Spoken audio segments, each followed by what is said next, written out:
porque eu fico de touca. Cara, olha, tá frio na minha casa, é gelada, sabe? Falta só um cajado e parece a morte. Então nós vamos fazer uma campanha. Agora, tá vendo? Eu tô debaixo campanha pró-Juliana, todo mundo de touca. Meu, eu tô doente, tá? Eu não tenho ninguém para cuidar de mim aqui nessa casa. Então, você para de me encher o meu saco. Em vez de fazer um chá... Vamos estudar, então, pra gente aquecer. Olha o Valdirzão ali. Tô sofrendo bullying nas aulas. Eu tô sofrendo bullying. Bom, meninos, então vamos lá. Dando sequência nos nossos estudos, a gente vai agora estudar as modalidades das obrigações, tá? E aí, nesse sentido, eu preciso voltar aqui com vocês numa apresentação que eu fiz para essa nossa parte da aula. Então, eu vou compartilhar a tela.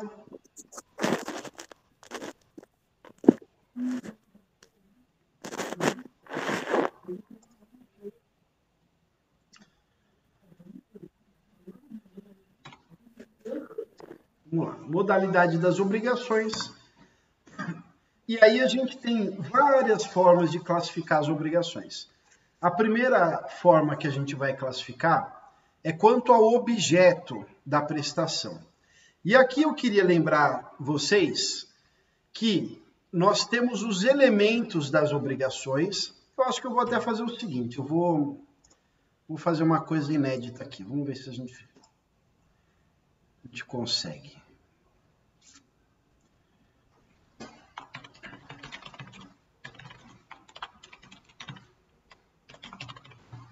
Me falem se vocês estão vendo isso. Sim? Beleza. Então vamos construir juntos aqui. Ó. Elementos das obrigações. Vou pedir para alguém abrir o microfone e me ajudar com os elementos. Faz o seguinte, abre o microfone uns 3 alunos assim e me ajudem com os elementos. Eu falei para vocês na aula passada, mas foi tudo muito falado. Eu quero que vocês me ajudem a gente colocar aqui os elementos das obrigações. Lembrando que obrigação é o vínculo jurídico que une devedor a credor a uma prestação. Qual que seria o primeiro elemento? Obrigação de dar, professor.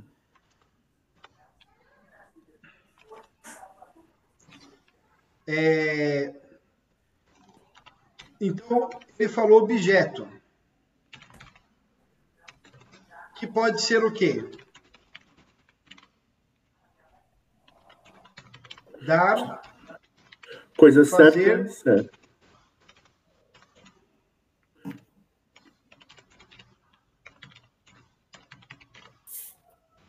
Qual que é o outro elemento?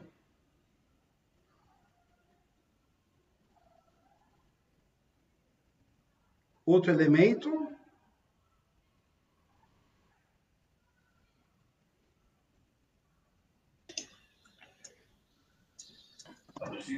Restituir. Oi? Restituir? Não. Obrigação de restituir?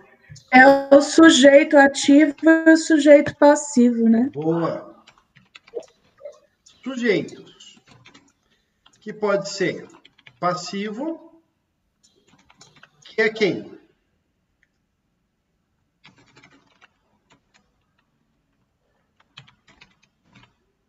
É o devedor. E o ativo, o credor.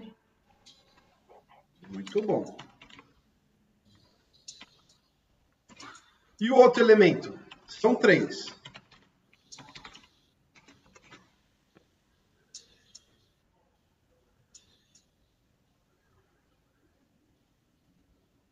Obrigação de fazer? A prestação. O vínculo jurídico? Vínculo jurídico? Boa.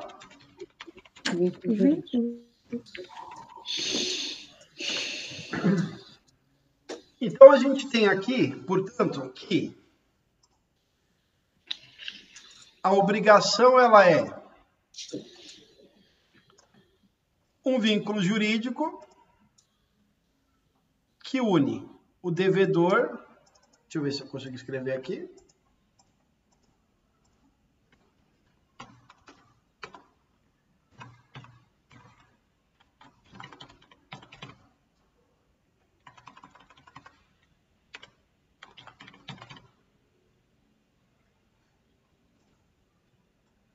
a uma prestação.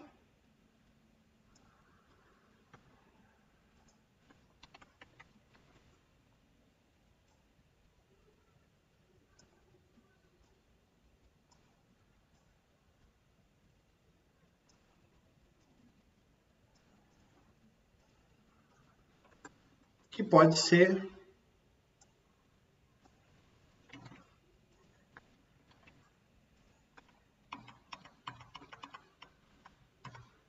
o dar, o fazer ou não fazer. Ficou claro para vocês o que é uma prestação, uma obrigação? Cadê o pessoal do microfone aberto? Ficou? Sim. Legal. Então vamos lá. A gente está classificando as obrigações agora quanto ao objeto, tá?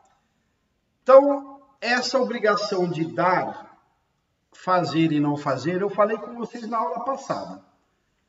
Mas a gente vai aperfeiçoar um pouco ainda. E aí nós vamos ter o quê?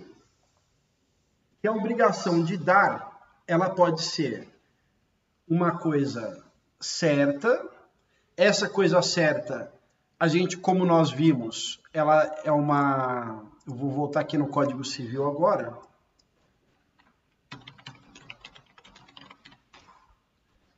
Artigo 233. A obrigação de dar coisa certa abrange os acessórios dela, embora não mencionados, salvo se o contrato resultar do título ou das circunstâncias do caso. Eu pedi para vocês fazerem uma leitura disso daqui ou não? Sim ou não? Não. Então, tarefa de casa, mas Valdir, você não esqueça, tá?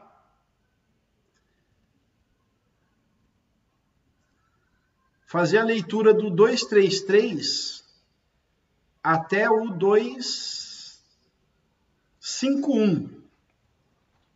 233 ao 251.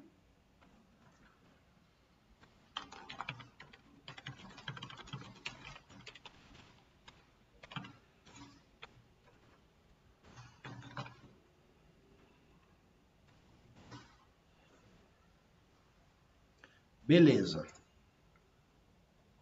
E aqui, pessoal, no 233 até o 251, a gente tem uma série de regras que vão ser importantes para que a gente consiga compreender e inclusive, aplicar o direito das obrigações no que tange as obrigações de dar coisa certa. Um grande ponto que a gente precisa se preocupar quando a gente estuda essas obrigações de dar coisa certa é essa situação em que há perda ou deterioração da coisa, tá? Então, a gente tem aqui perda ou deterioração da coisa. Se no caso do artigo antecedente a coisa se perder, tá? O que é se perder a coisa? É deixar de existir, tornar-se imprestável para aquilo que ela serve. Então, eu não perdi o celular, mas ele está quebrado, está com o vidro rachado. Ele serve para ser um celular? Não. Então, a gente tem que considerar que a coisa foi perdida, tá? E aqui a gente tem uma regra. Com culpa ou sem culpa do devedor? Foi antes ou foi depois da tradição? Lembrando que tradição é a entrega da coisa. O que acontece se a perda resultar de culpa do devedor? Então, observem. Se, no caso do artigo antecedente, ou seja, a obrigação de dar coisa certa, a coisa se perder sem culpa do devedor, antes da tradição, fica resolvida a obrigação para ambas as partes. Se a perda resultar de culpa do devedor, responderá isso pelo seu equivalente mais as perdas e danos.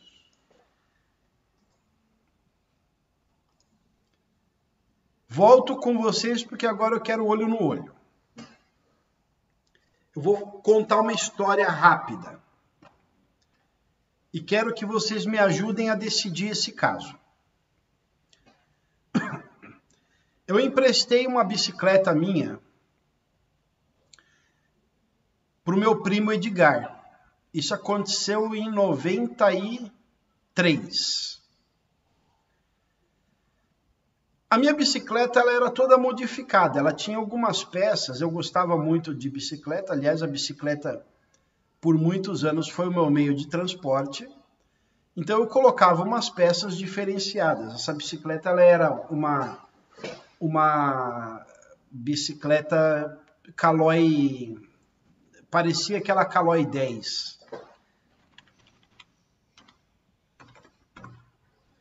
Não sei se vocês lembram dessa bicicleta, mas era uma bicicleta que tinha um designer diferente.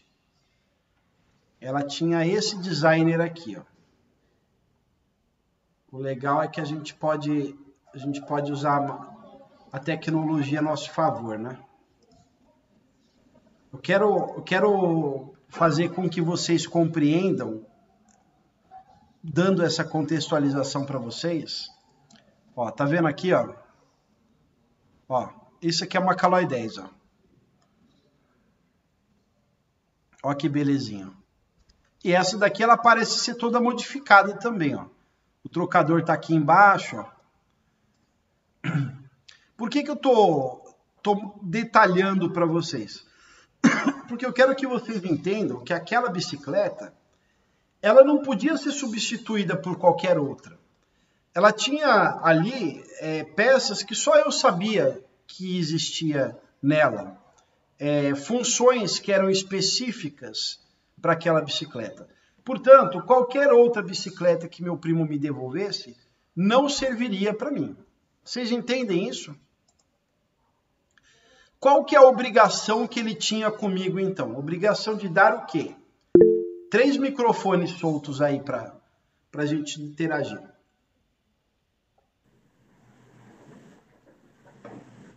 Dar a bicicleta. Coisa certa, né? De dar coisa certa, tá? Isso é muito importante vocês saberem diferenciar. Por quê? Eu falei para vocês que quando eu tenho condição de individualizar ou de individuar a coisa, eu estou diante de uma coisa certa. Agora, podia ser um gênero, bicicleta, qualquer bicicleta, mas não era a minha bicicleta. O meu primo, ele fez o seguinte, ele pegou a bicicleta, agora eu vou contar uma coisa que aconteceu e depois eu vou contar uma coisa para a gente poder mudar o nosso exemplo. Ele pegou a minha bicicleta emprestada enquanto eu trabalhava, com a minha autorização, e ele parou em frente do fliperama, deixou a bicicleta ali estacionada e começou a jogar o jogo, se distraiu, veio uma pessoa mal intencionada e levou a bicicleta embora, furtou a bicicleta, portanto. Por que foi furto? Porque não teve ameaça, né? Tava lá dando bobeira, dando sopa, e aí levaram a bicicleta embora. Quando ele foi ver, tinha 2 bicicletas. A pergunta é, houve perda da coisa? Sim. A coisa foi perdida, porque ele não podia mais me devolver. Ele é devedor de uma obrigação, de uma prestação? De qual prestação que ele é devedor? Não? Então me fala, Cris.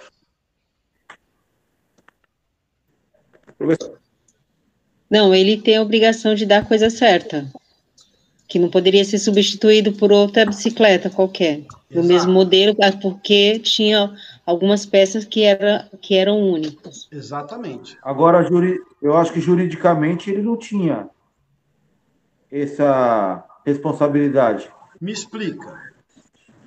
Não tinha um contrato que o senhor tinha emprestado a bicicleta para ele, ou doado, o que seja, e com as peças modificadas. Perfeito. A sua intervenção vai ser muito importante para a gente conseguir explicar uma outra questão, mas você não tem razão, tá? Eu vou te explicar o porquê que você não tem razão. Pelo seguinte, há um contrato sim, tá? Para existir um contrato, não precisa ter nada escrito. O contrato, ele existe a partir de um momento em que a gente tem presente o artigo 104. Vamos lá ver o 104? Apesar de que eu decorei o 104, mas eu vou mostrar para vocês.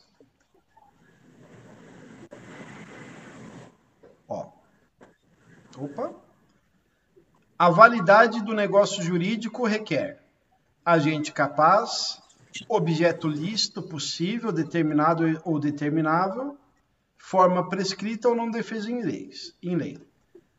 Havia agente capaz? Sim. Sim. Objeto, empréstimo de uma bicicleta. É lícito? É. Forma, prescrita ou não defesa em lei. Foi um contrato verbal, certo? Vamos lá no mútuo. Não, comodato. Contrato de comodato. Aqui no artigo 579. O comodato é o empréstimo gratuito de coisas não fugíveis. Perfaz-se com a tradição do objeto. Aí, a gente verifica que são 1, 2, 3, 4, 5, 6, 7 artigos. E nenhum desses artigos diz que o comodato precisa de uma forma especial. Ou seja, está escrito que ele, para se aperfeiçoar, basta a entrega da coisa. Portanto, lá no 104, a gente está de acordo. O negócio jurídico, portanto, ele é válido. Logo, este contrato em especial poderia sim ser celebrado verbalmente, tá? Ele poderia ser verbal.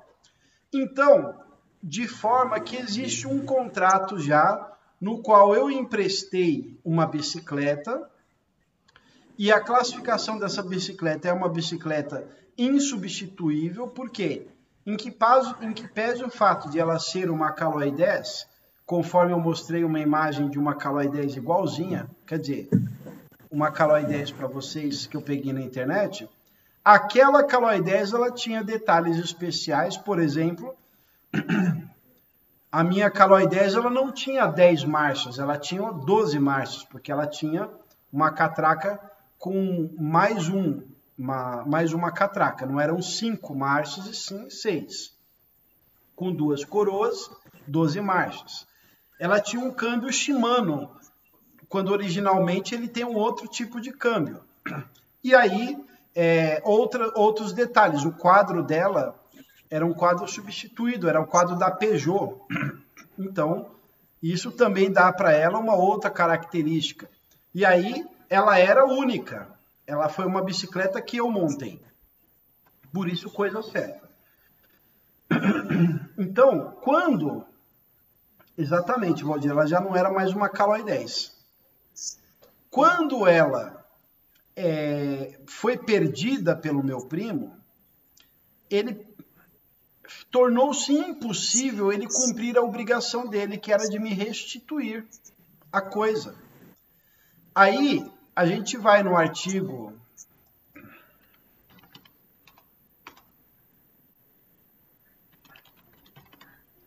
233 e a gente diz o seguinte: a coisa se perder sem culpa do devedor, houve culpa dele ou não? Não. Por quê?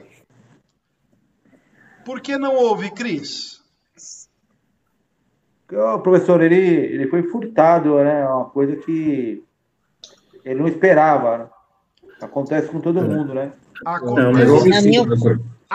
Na minha opinião, ele teve culpa. Porque ele foi irresponsável, largou lá, não prestou atenção no objeto. Ele tem que cuidar do bem que foi emprestado. É, do bem, Ô, Cris, exatamente. posso fazer uma brincadeira com você? Pode? Ele não teve culpa Pode. aqui, ó, uma pinóia. Por quê? O meu primo, burro, o que ele fez? Ele deixou a bicicleta dando bobeira. Ele não prendeu ela no poste. Então, eu falei que ele teve culpa, ele não teve Exato. cuidado com Mas o bem. Professor, mas aí tem história a que Cris, você ó, sabia que ele era responsável, você emprestou porque você quis. isso. A Cris tem razão. O Cris não tem razão. Entendeu? Por quê? Cara, ele foi extremamente negligente. Ele teve culpa, sim. Muito bem. Vamos parar um pouco no Código Civil. Como foi que nós fomos criados? Toda vez que você tomar emprestado ou algo de alguém, o que é que você tem que fazer? Devolver.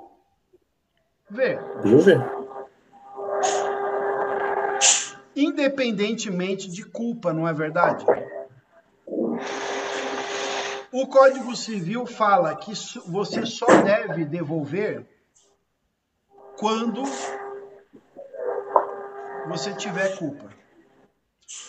Então, eu vou dizer para você o seguinte. Imagina que o meu primo tivesse... Eu vou pedir para alguém desligar o microfone que eu acho que está aberto, tá?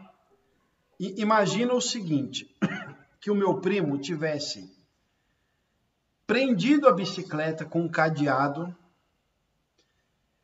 que ele tivesse lá vigiando, e que quando ele viu o humilhante furtando a bicicleta, ele também viu que tinha um outro comparsa dele, este armado, o que inviabilizaria qualquer tipo de conduta dele no sentido de tentar repelir aquele furto. Neste caso, meu primo não teria culpa e aí ele deveria operar o que o artigo vai dizer. E aí eu vou colocar para vocês aqui verem o que é que o artigo diz.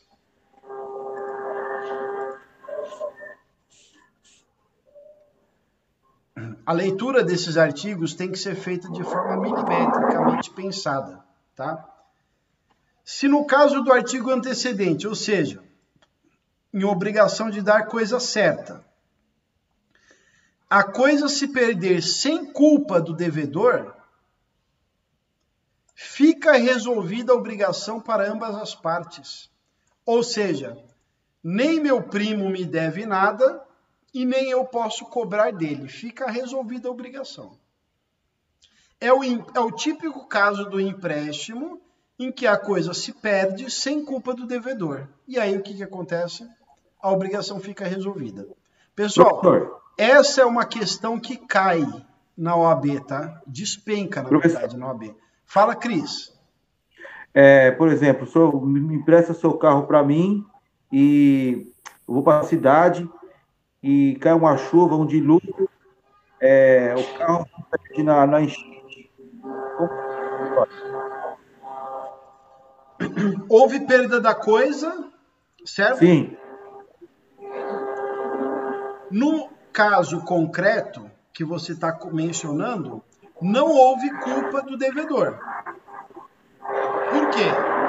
Trata-se de um evento, caso fortuito, ou força maior. Caso fortuito ou força maior? É, força maior, professor. Por quê? Ué, a gente não tem como mandar na natureza, né? Todo mundo concorda? Ó, professor, eu vou ser sincero, eu penso assim, se ele pegou o carro, ele é responsável pelo veículo, né? E ele sendo responsável pelo veículo, se acontecer algum assalto, ele for roubado, ele é responsável pelo prejuízo, sim. Não, mas ele não falou que foi roubado, foi um evento da natureza. Não. Sim, mas ele não deixa de ser responsável. Uma chuva que ele não consegue controlar. Isso a gente já está dizendo que o Código Civil ele já resolve essa questão, tá? Eu só parei aqui para a gente poder lembrar se isso é um caso fortuito ou força maior. Eu entendo, tá? Que o conceito de caso fortuito é o ato divino, né? Uma força da natureza, cujo homem não tem participação. A força maior é um evento que o homem tem participação. Portanto, professor, no caso que o Cris narrou, trata-se de um caso fortuito, ou seja, evento que não tem culpa o devedor, portanto, a obrigação resolve para ambas as partes. Isso significa dizer que a pessoa que tomou emprestado o carro não deve restituir, tá? Não deve, fica desobrigado. Agora, por outro lado, já lhe dou a palavra, por outro lado, se houver culpa, e aí, o que no processo precisa ser comprovado? A existência ou não de culpa, tá? Então, se houver culpa, tem que devolver. Se não houver culpa, não tem que devolver. Palavra com você, Cris. Mesmo acontecendo isso que eu aleguei da história, mesmo acontecendo isso, quem estava falando era o Jacó, né? Isso. Eu concordo com o Jacó, o cara teria que pagar. Porque eu não estou colocando a parte civil no meio, o direito, a doutrina. Não interessa se caiu um dilúvio, a responsabilidade do cara é uma só. Aí, se ele levar para outra parte, que é ele levar para processual, né, que não vai querer ressarcir, eu quero receber, ele não quer pagar, mas eu quero receber, porque a obrigação dele é tomar conta do que é meu. O importante cair num dilúvio ou não, azar dele. Eu emprestei para ele, sem saber que ia chover também. Ô, Cris, você tá levando em consideração dois fatores, tá? Primeiro fator é o fator da nossa formação como pessoa. Então, nós entendemos, a nossa sociedade, nós fomos criados a entender que o que está acontecendo é que uma pessoa possui o dever moral de devolver a coisa, ainda que não tenha culpa. Ora, está comigo, está emprestado, está sob minha responsabilidade, logo eu que tenho que responder. Mas, por incrível que isso possa parecer, é o Código Civil, não é nem doutrina, é o Código Civil aqui que diz que quando houver uma perda da coisa, né? A coisa se perder sem culpa do devedor, fica resolvida a obrigação para ambas as partes. Então, de fato, o que você falou é que no teu exemplo, a nossa cultura dá conta de que tem que devolver. Mas, se ele for buscar em juízo esse tipo de reparação, vai perder porque houve um evento da natureza do qual ele não teve culpa. Entendi, professor. Ô, professor, fala, meu querido. Uma dúvida. Neste caso, né, sendo comprovado a culpa, né, e ele tivesse de ressarcir esse prejuízo, uma vez que a sua bicicleta era adaptada, como seria possível ele ressarcir isso de maneira justa? Muito bom. Continuando o artigo, ele responde isso para você, tá? Responderá o equivalente mais perdas e danos, ó. Tá vendo aqui? O que é o equivalente? Professor. Quanto é que custa uma bicicleta Caloi 10? Vamos imaginar. R$500. Esse é o valor da coisa. Agora, aquela coisa tinha um plus, tinha algo mais? Isso a gente vai chamar de perdas e danos. Então, vai ser os R$500 mais uma perda e dano. Agora, o que é que vocês precisam entender? Que sempre, quando a gente fala sobre perdas e danos, a gente vai precisar comprovar. Então, no processo, eu vou ter que demonstrar o quanto é que realmente valia a minha bicicleta. Vai precisar de um avaliador, né?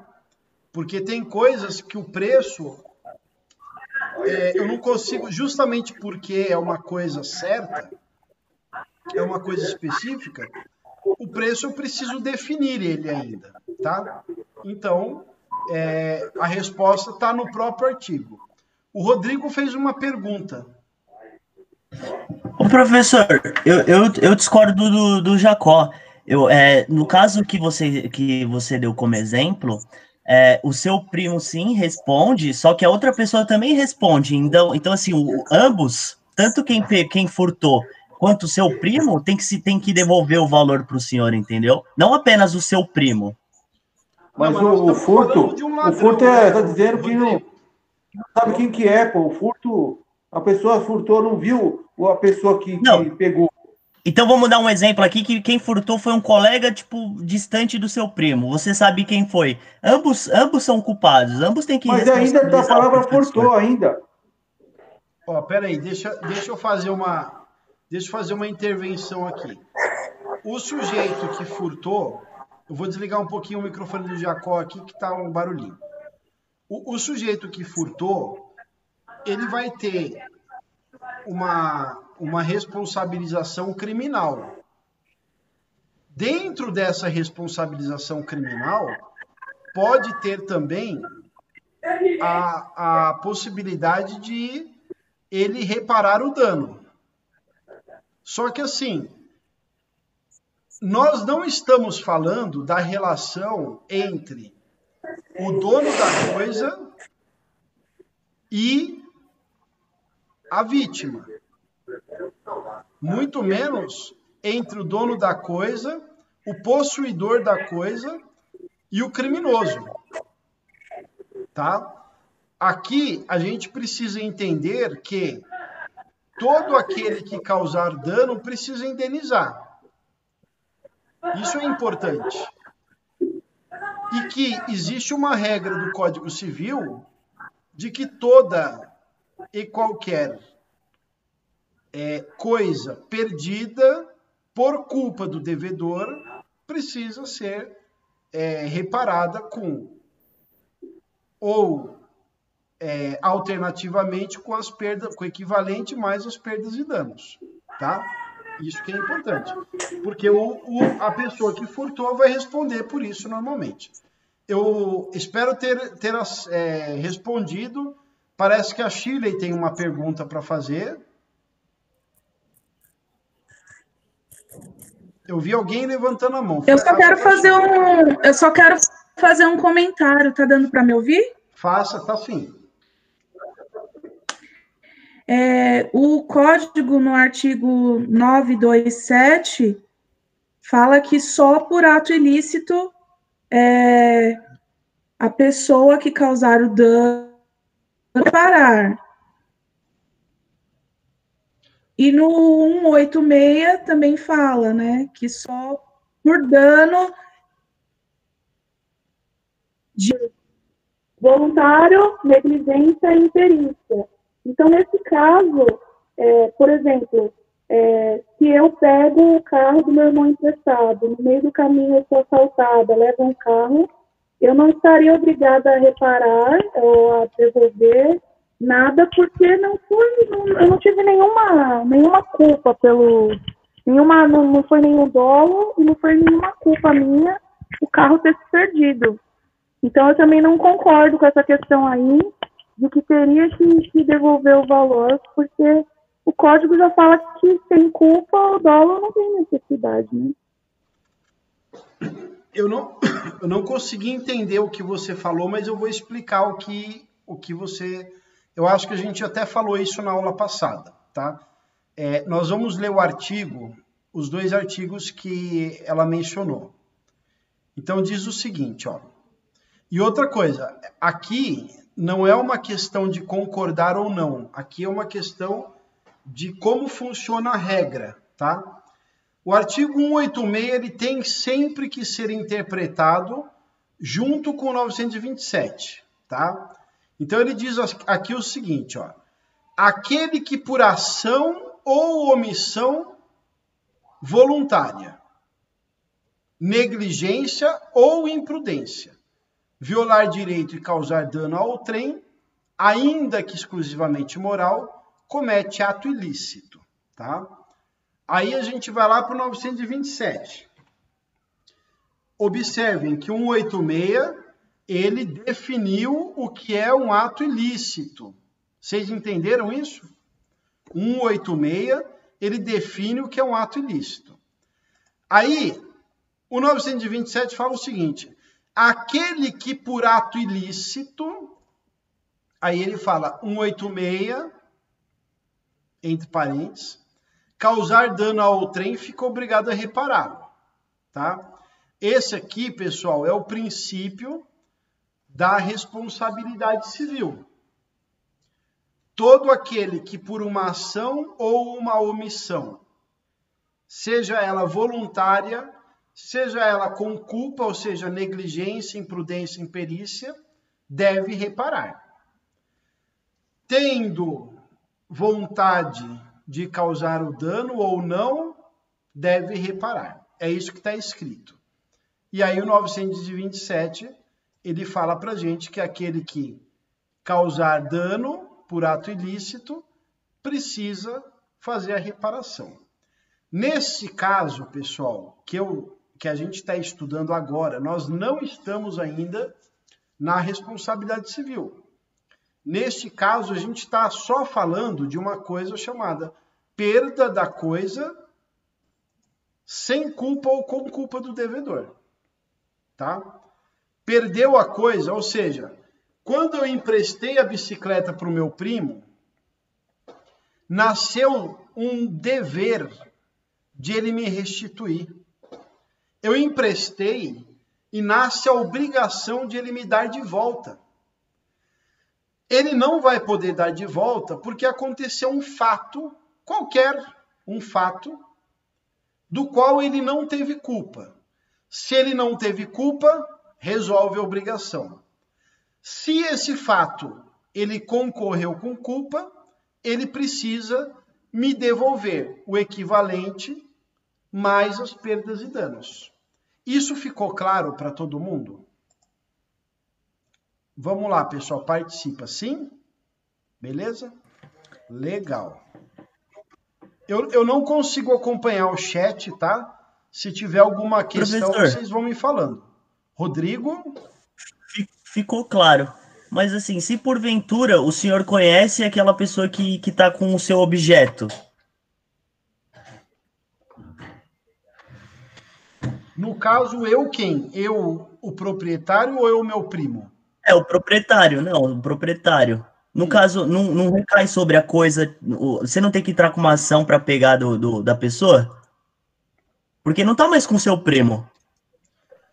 Bom, primeira direito coisa... penal? Primeira coisa. Se eu sei quem é a pessoa, a primeira coisa que eu tenho que fazer é entender que houve um crime e que esse crime precisa ser denunciado pelos meios legais. Então, eu vou à delegacia e digo o seguinte: preciso registrar um boletim de ocorrência pelo qual a minha bicicleta foi furtada. Eu tinha emprestado a minha bicicleta para o meu primo, ela foi furtada, mas eu sei que ela está na casa do fulaninho. Então, eu tenho um crime de autoria conhecida.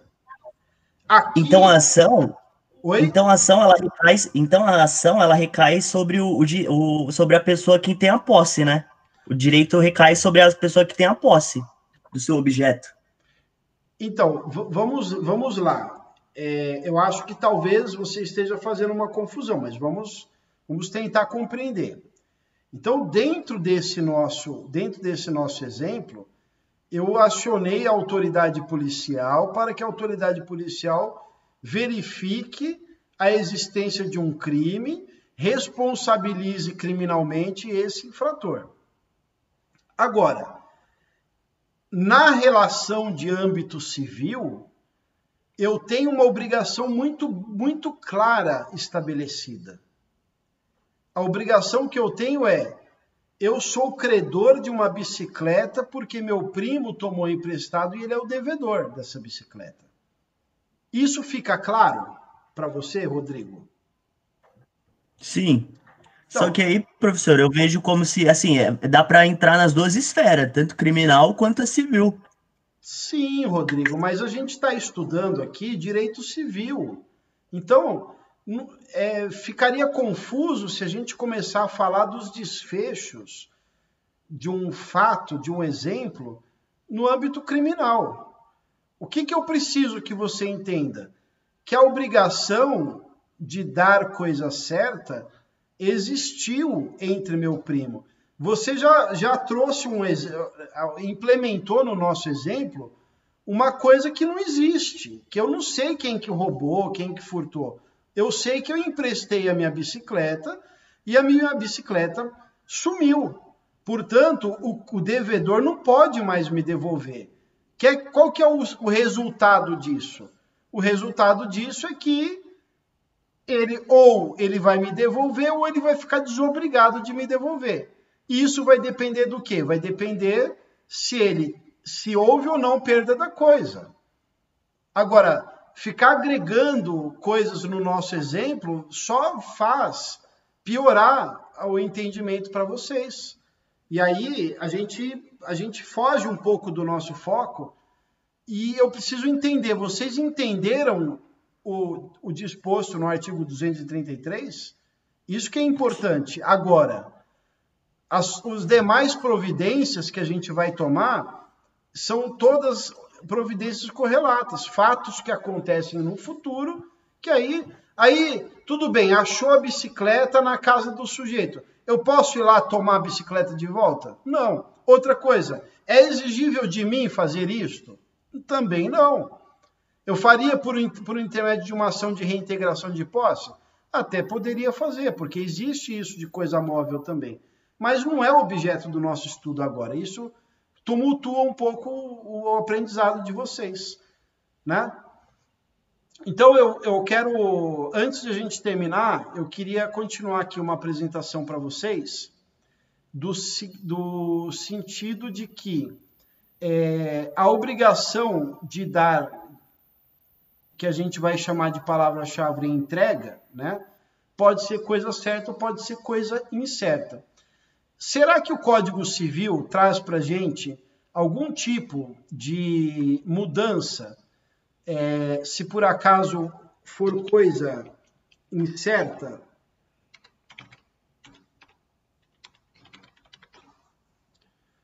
A resposta deixa eu aqui compartilhar a tela para vocês.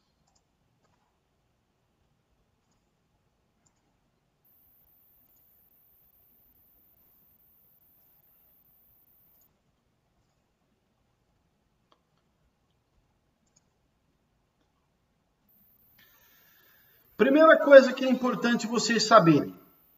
A coisa incerta será indicada, ao menos pelo gênero e pela quantidade.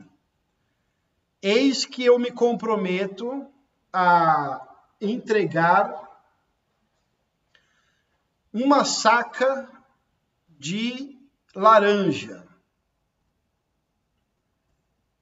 Eu estou falando que o gênero, sim ou não? Sim. E eu estou falando quantidade? Sim. Uma saca, né? Nas coisas determinadas pelo gênero e pela quantidade, a escolha, bom, não é o caso aqui agora, cientificado da escolha também não é o caso, antes da escolha também não é o caso. Então, observem o seguinte, a perda da coisa também incerta, ela vai seguir a mesma regra do artigo 234, tá? Então, perdendo coisa incerta, a gente tem o mesmo resultado. Significa dizer que eu sempre vou ter que verificar a existência ou não de culpa do devedor para entender se a obrigação fica resolvida ou não, tá? Agora, imaginem o seguinte. Digamos que, ao invés de eu ter perdido a coisa tenha sido só deteriorada. Então, imagina que a bicicleta tivesse sido furtada, mas no fim da rua ela tivesse sido abandonada com a roda entortada. Digamos que o ladrãozinho caiu com a bicicleta e entortou a roda. Deteriorada a coisa, não sendo o devedor culpado, poderá o credor resolver a obrigação ou aceitar a coisa, abatido do seu preço, o valor que perdeu. Então, olha que interessante. Primeiro de tudo, o que é deteriorar? A coisa, ela tem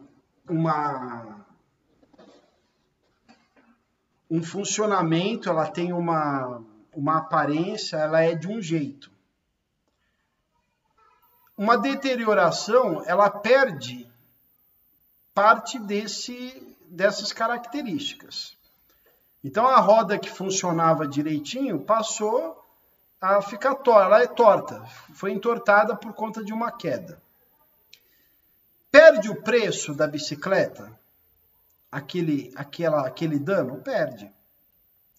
Um carro que está amassado, um carro que está riscado, que está batido, ele perde o preço. Então, no caso do exemplo do Cristiano, não teve uma perda da coisa, só que ele voltou com o carro batido, voltou deteriorado. O que é que acontece quando a gente tem uma situação como essa? O próprio artigo 235 diz o seguinte, tem que se verificar se há ou não culpa, né? Então, não sendo o devedor culpado, poderá o credor resolver a obrigação. Ou aceitar a coisa, eu vou compartilhar aqui, ou aceitar a coisa, abatido de seu preço o valor que perdeu. Sendo o devedor culpado, poderá o credor exigir o equivalente ou aceitar a coisa no estado que se acha, com o direito de reclamar, em um ou outro caso, indenização por perdas e danos. Olha que interessante. Então, você tem o direito de reclamar uma indenização por perdas e danos. Ou seja, houve uma deterioração com culpa do devedor, logo, eu tenho o direito de reclamar o conserto daquilo. Agora, o conserto daquilo. A gente sabe que quando eu conserto um veículo, quando eu mando pintar o veículo, às vezes um técnico consegue descobrir que aquilo foi pintado, né? A depender da situação. Ele perde seu valor. Imagina que eu emprestei um carro 0 quilômetros pro Valdir. E o Valdir saiu e riscou o carro.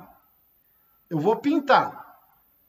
O carro é o mesmo, 0 quilômetro? Não. Então, eu tenho o direito de reclamar dele essa indenização. Beleza? Eu quero abrir para debates. Tem alguém que tem quer trazer alguma questão?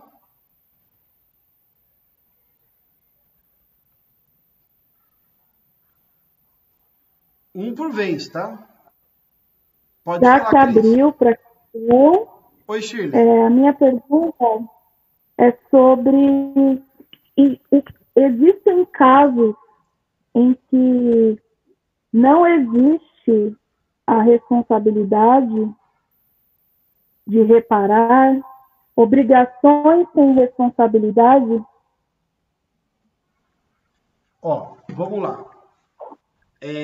Você está falando obrigação sem responsabilidade, ou você está querendo perguntar sobre casos em que há uma excludente da responsabilidade?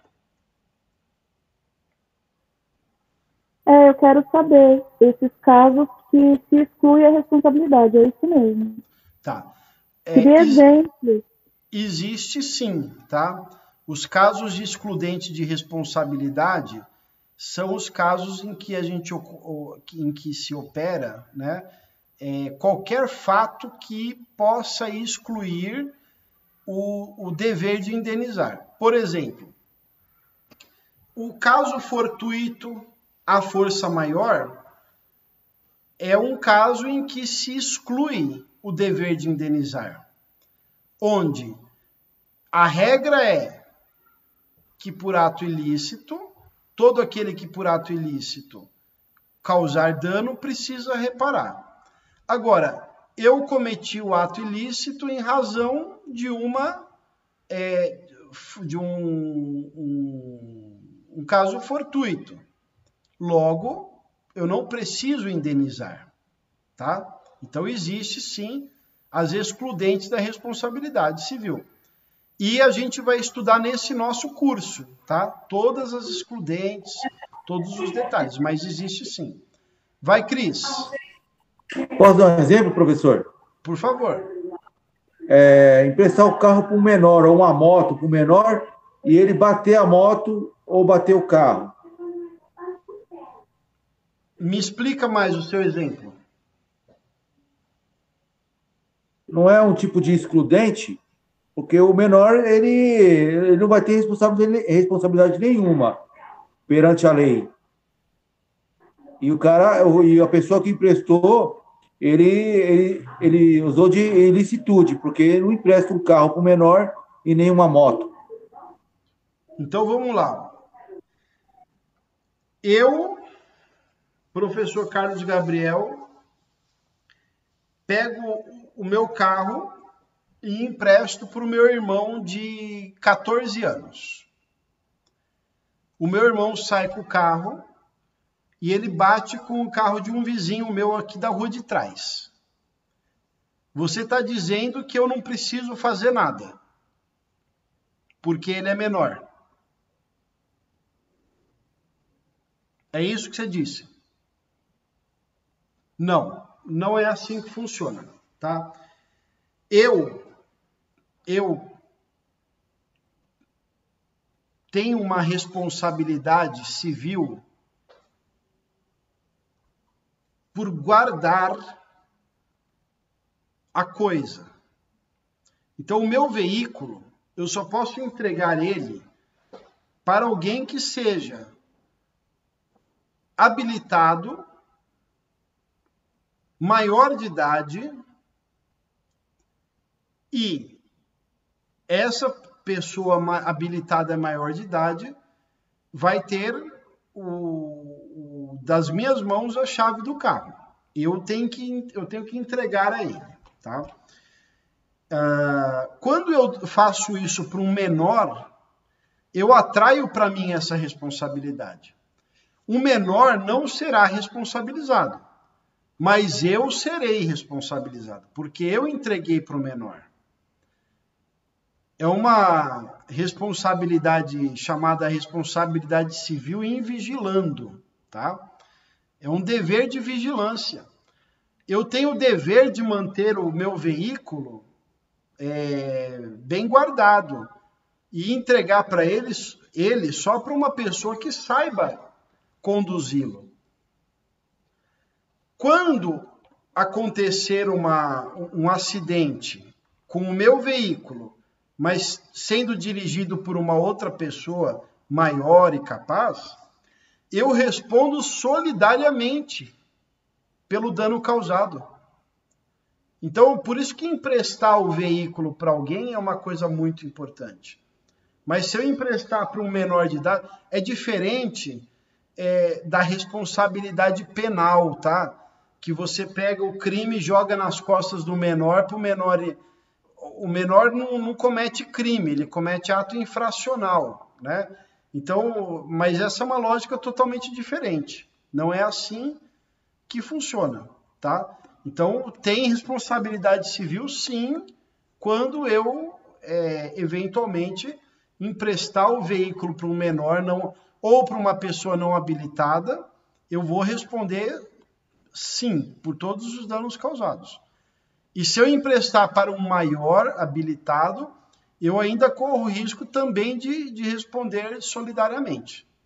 Tanto é assim que numa ação de acidente de trânsito, eu entrego, quando eu vou processar, eu processo o dono do veículo e o condutor. Porque eles respondem solidariamente. Tá bom?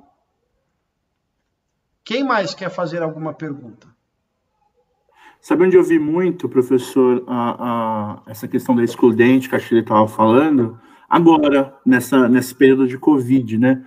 Muitas empresas deixaram de cumprir seus compromissos e aí, obviamente, os credores foram em cima das empresas e muitas delas acionaram as cláusulas de lucro de caso fortuito, porque, assim, de repente, a receita da empresa começou a sumir, não tinha como mais pagar as coisas, então, assim, não dava para cobrar, né, a obrigação de pagar naquele momento, ou juros e multas, essas coisas. Então, acionando essa regra de caso fortuito aí, foi feito os acordos de parcelamento, de pagar para frente, e os credores tiveram que aceitar, ou não, né, mas muitos deles aceitaram, porque também entenderam que a situação era uma coisa abrangente, assim.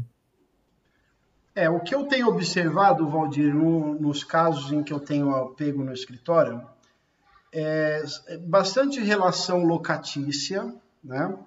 Onde o locatário teve seu estabelecimento fechado por ordem do governo estadual, né? Então, imagina, por exemplo, um salão de cabeleireiro, por exemplo, que não podia trabalhar de jeito nenhum. Esse salão de cabeleireiro não conseguiu trabalhar, não conseguiu pagar o aluguel.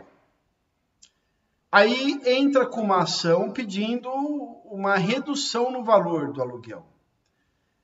E hoje os tribunais ainda não pacificaram essas decisões, tá? Mas, em princípio, o juiz não pode intervir nessa relação do particular.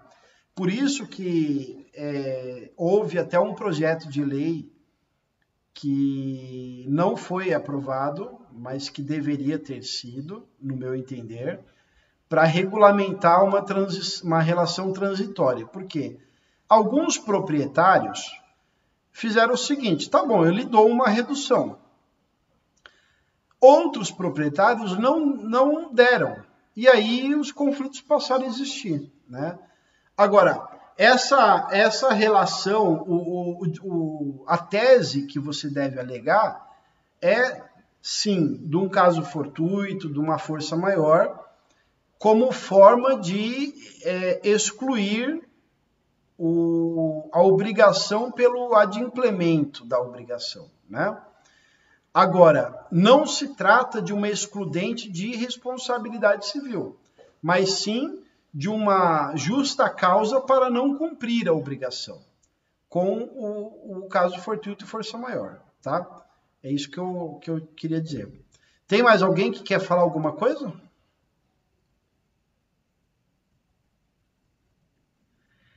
Eu vi alguém se mexendo, não? Não. Shirley. Era você que estava se mexendo. Eu tenho um monte de perguntas, mas na próxima aula. Ó, já chega. Se você quiser, você faça.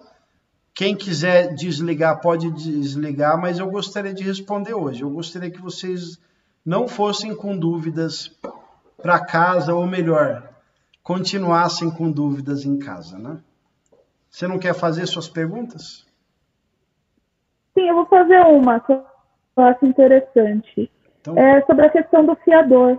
Por exemplo, em contrato de locação, por exemplo, quando o inquilino ele não cumpre a obrigação de pagar o aluguel, isso é diretamente cobrado de quem? A responsabilidade fica com quem? Com o locatário ou com o fiador? Legal, boa pergunta. O contrato de fiança, ele vem da palavra fidúcia, que quer dizer confiança. Então, o que é o contrato de fiança? Ele é um contrato acessório ao contrato principal, chamado contrato de locação. Neste contrato, uma pessoa se compromete a pagar o aluguel ou toda e qualquer dívida oriunda daquele contrato de locação, caso o devedor principal, chamado locatário, não pague, tá? Existe uma coisa que a lei permite, chamado benefício de ordem. O que é o benefício de ordem? É uma cláusula contratual onde o locatário se compromete a pagar o aluguel ou os encargos em primeiro lugar. E somente se ele não fizer o pagamento é que o fiador deve ser acionado. E o locador, ele também se manifesta favoravelmente a essa cláusula. Então, ele coloca que no contrato fica claro que há um benefício de ordem, pelo qual eu primeiro preciso cobrar, eu, locador, primeiro preciso cobrar do devedor principal, que é o locatário, e somente caso este não pague, o fiador vai ser responsabilizado, tá? Essa modalidade de cumprimento de obrigação é típica do contrato de fiança, tá? É típica do contrato de fiança. Não se caracteriza uma obrigação solidária, que a gente vai estudar na próxima aula, tá bom? Solidariedade é uma coisa e fiança é outra coisa, cujo efeito é praticamente o mesmo. Responsabilizar-se pelo principal. Fala, professor, querido. Eu tenho uma pergunta. Falando um pouquinho da pandemia, até onde o governo ele é responsável, por exemplo, de manter certas empresas fechadas e até o dono da empresa ele é responsável por todos os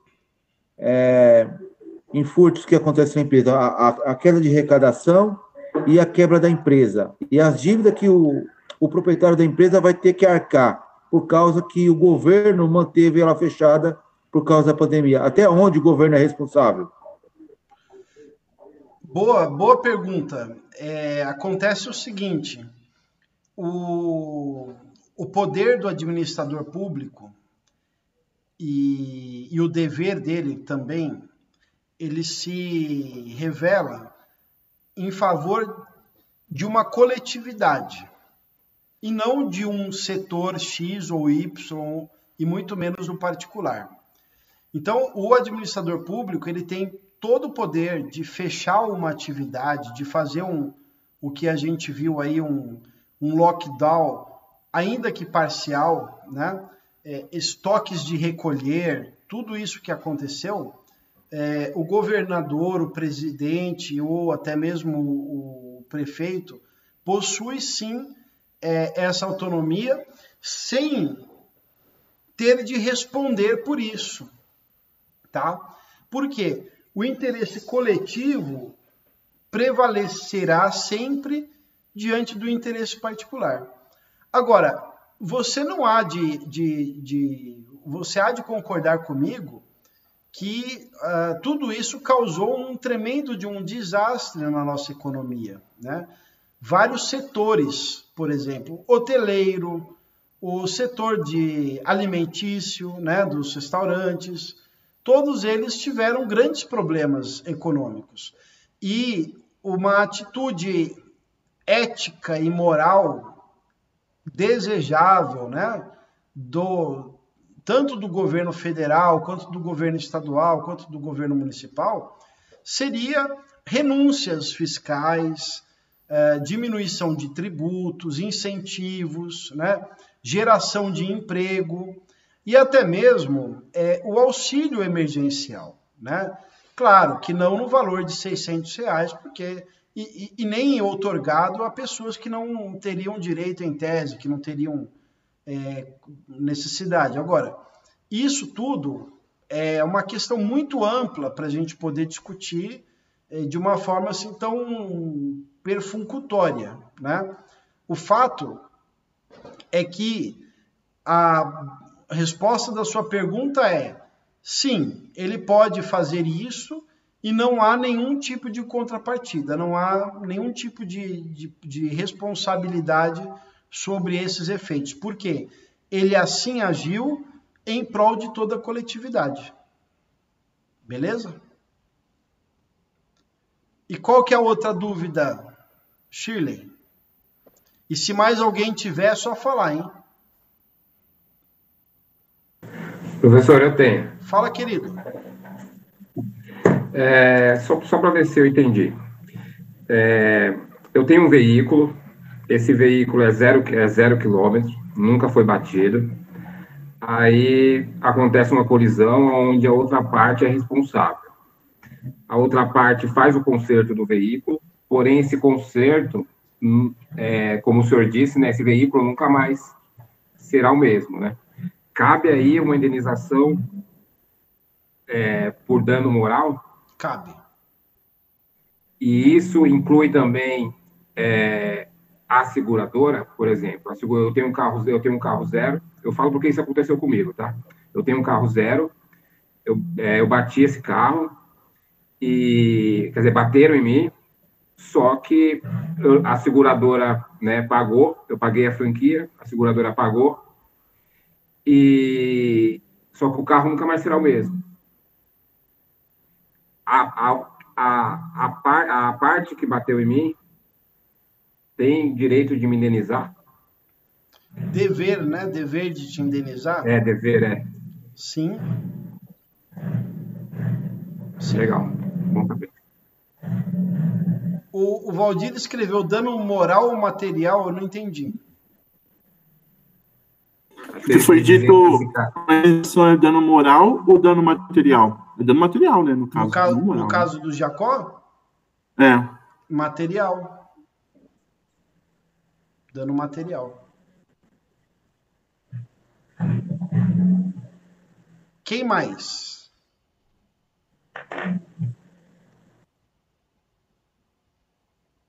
Professor. Oi. A bicicleta foi furtada. Caso fortuito, porque foi responsabilidade da vítima, deixou a bicicleta moscando, o vagabundo foi lá, pegou a bicicleta e levou embora. Caso fortuito. Foi irresponsabilidade da vítima. No caso, se ele tivesse sido roubado, ele não sabia, meteu os canos, tomou a bicicleta dele, aí não é caso fortuito, porque não teve responsabilidade? mas também não é caso de força maior, porque, né, não tem a ver com força da natureza, ele não podia controlar. Ao mesmo tempo, ele não pode, né, que tá com meter o cano na cara dele, ele tem que dar a bicicleta. Aí é fortuito? Furto é fortuito? Fortuito? Roubo também é fortuito? Ou não? Ó, caso fortuito é um ato divino. É uma circunstância provocada por um ato da natureza. O que é que você acha? Eu não entendi, professor.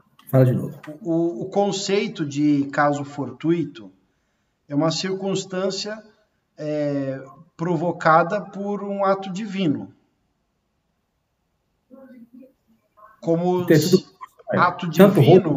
ato divino seria, por exemplo, efeito da natureza, né? Fortuito. Aí, se você falar que, por exemplo, um roubo ou um furto seria um ato da natureza, isso não é verdade, né? Não, eu me expressei mal, eu me equivoquei. Caso fortuito, evento da natureza. O caso de força maior seria o furto. Mas o caso de força maior, minha pergunta é, porque foi irresponsabilidade da vítima, ele deixou a bicicleta lá.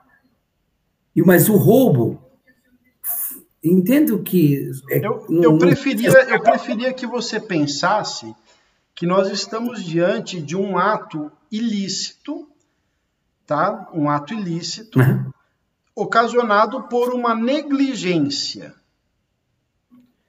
A atitude do meu primo de deixar a bicicleta sem cadeado, né, parada em frente ao fliperama, enquanto ele ficaria, por certo, distraído, foi uma atitude negligente da parte dele, e essa atitude negligente, ela ocasiona numa responsabilidade, tá?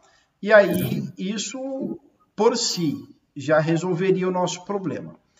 Agora, se ele, por acaso, tiver andando numa ciclovia e fosse abordado por marginais que ameaçassem ele, é inexigível uma conduta diversa, né? É inexigível que ele assuma o risco de lutar contra os bandidos para evitar o furto, ou que, desculpa, o roubo, né? Então, nesse caso, ele não teve culpa pela perda da coisa. E aí, resolveria a obrigação. Como ele, no primeiro caso, cometeu um ato ilícito na modalidade de negligência, né?